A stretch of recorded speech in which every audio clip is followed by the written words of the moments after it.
Welcome to McPlum, simple solutions served daily.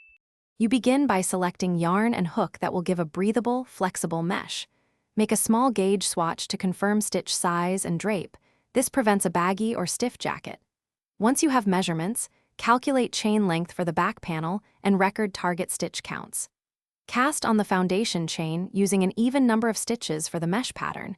Make a loose chain to keep edge elasticity. From here, you start the first row of mesh stitches.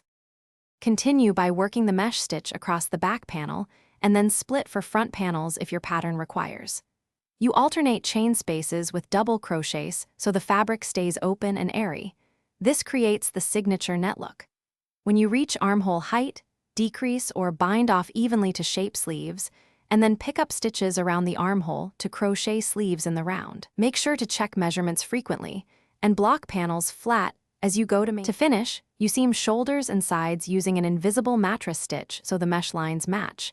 You then join sleeves and trim excess yarn, weaving ends securely. Add a collar, cuffs, and hem with a stabilizing edge stitch to prevent stretching. Choose single crochet or a decorative peacoat. If the jacket's open spaces look uneven, reblock panels or switch hook size by 0.5 to correct gauge.